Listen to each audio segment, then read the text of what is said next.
അലക്കി അലക്കി അലക്കി മനുഷ്യൻ്റെ ആകെ 3 പേരുണ്ട്, 300 തുണിയുണ്ട്. ഇത്രയും തുണി എവിടെ നിന്ന് വരുന്നുണ്ട്? ഓളൊരുക്കുണ്ട്, ഒരു ഗുണവുമില്ല. 24 മണിക്കൂറും ഫോണും കുത്തിക്കൊണ്ടിരിക്കും. ഇട്ട തുണിയെങ്കിലും ഒന്ന് കിട്ടിയിരുന്നെങ്കിൽ എനിക്ക് അത്രയും കുറച്ച് നനച്ചാൽ മതിയായിരുന്നു. അതും ചെയ്യും. അയ്യോ എന്തോരം തുണിയാ അമ്മേ. ആ തന്നെ ഇത്രയും നനച്ചു. യോ കഷ്ടം, ഞാനിവിടെ സഹായിക്കും. ഓ ആദ്യമായിട്ടായിരിക്കും ഞാൻ തുണി നനയ്ക്കുന്ന കാണുന്നത്. ഞാനൊന്നും ഇറങ്ങിയത്. ആ 2 കൂടെ ഉള്ളോ? എങ്കിൽ പിന്നെ അമ്മ തന്നെ അങ്ങ് വിരിച്ചോ, ഞാനെന്തിനാ. നീ ചെയ്യണ്ട, എല്ലാം തീർന്നെന്ന് അറിഞ്ഞപ്പം വന്നേത് നോക്കാൻ. ഇത്രയും ചെയ്യാറിയെങ്കിൽ പിന്നെ എനിക്ക് ബാക്കി ചെയ്യാൻ അറിയത്തില്ലയോ? 2 തുണി വിരിക്കാൻ അവള് വരാൻ പോലും.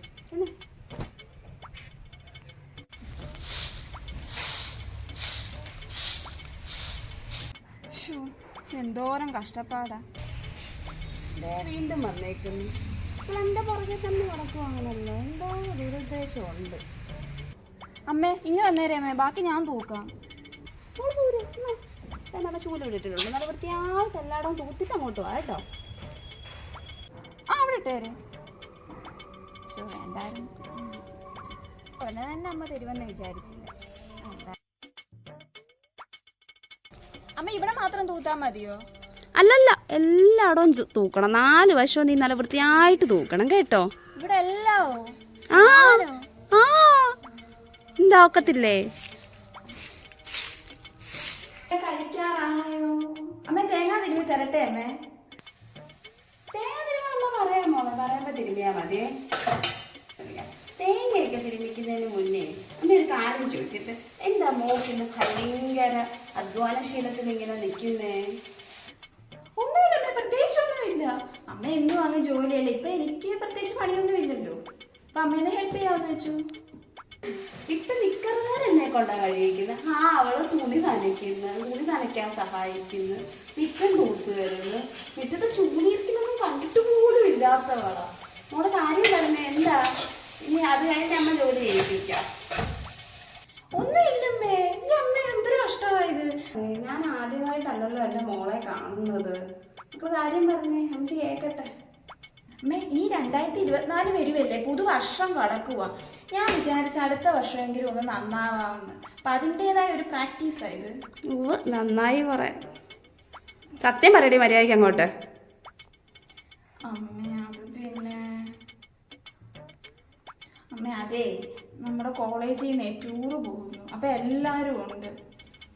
ഞാനും പേര് കൊടുത്ത്. അയ്യോ മോള് പേരങ്ങ് കൊടുത്തോ? അയ്യോ ഇനി എന്തോ ഈ മോളെ, ഇനി ഞാൻ ഏത് പേര് മോളെ വിളിക്കും?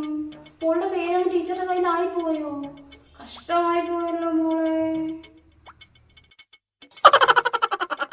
എന്തു അമ്മേ കഷ്ടമുണ്ട്. അമ്മ കോളേജിൽ നിന്നൊക്കെ പോകുമ്പോ അത് നമുക്ക് പിന്നെ ഒരു ഓർമ്മയല്ലേ. അമ്മ ഈ കോളേജും ഒക്കെ കഴിഞ്ഞല്ലേ വന്നെ. അപ്പൊ അമ്മയ്ക്കും അറിയത്തില്ല അതിന്റെ വിഷമവും സങ്കടങ്ങളും ഒക്കെ.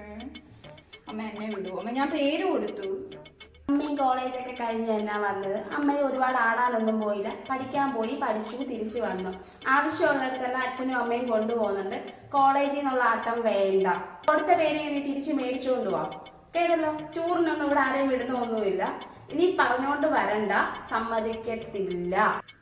ഓ അങ്ങനെയാണോ? എന്നാ പിന്നെ എനിക്കിനി ഒന്നും വേണ്ട. എനിക്ക് ഒന്നും കഴിക്കാനും വേണ്ട. തേങ്ങയും കൊണ്ട് ഞാൻ തിരുമ്മി തരാം. എന്നാ വാ മോളെ, ചോറ് കഴിക്കേ. എനിക്ക് വേണ്ടെന്നല്ലേ അമ്മയോട് പറഞ്ഞേ. അയ്യോ അതെങ്ങനെയാ? ഭക്ഷണം കഴിക്കാണ്ടിരുന്ന വല്ല അസുഖവും വരത്തില്ലയോ? അസുഖം വരുവാണെ അങ്ങ് വരട്ടെ. നീ ഇപ്പൊ ഫുഡ് കഴിക്കുക, നമുക്ക് എന്തെങ്കിലും പരിഹാരം ഉണ്ടാക്കാം. എന്ത് പരിഹാരമാ? ഒന്ന് ടൂറ് പോകാനല്ലേ ഞാൻ ചോദിച്ചുള്ളൂ. ഫ്രണ്ട്സ് എല്ലാരും ഉണ്ട്, ഞാൻ മാത്രം ഇല്ല. ഇത് കഴിക്ക്. ഇത്രയും ചോറ് നീ കഴിക്ക്. അങ്ങനെ അങ്ങ് ആഹാരത്തിനോട് പിണങ്ങി നിൽക്കല്ലേ മോനെ. അച്ഛൻ വരട്ടെ, വൈകിട്ട് അച്ഛൻ വന്ന് ചോദിച്ചിട്ട് അമ്മ വിടാം. ഉറപ്പാണോ? അച്ഛൻ വരട്ടെ, വിടാം. എന്ന് നീ പിണങ്ങണ്ട. അമ്മ മാക്സിമം സപ്പോർട്ട് ചെയ്യാം. മോള് കഴിക്ക്. പിന്നെ ഒരു കഴിപ്പ് നോക്ക്. അത് പറഞ്ഞപ്പോഴത്തേന് നല്ല വിശപ്പുണ്ടല്ലേ.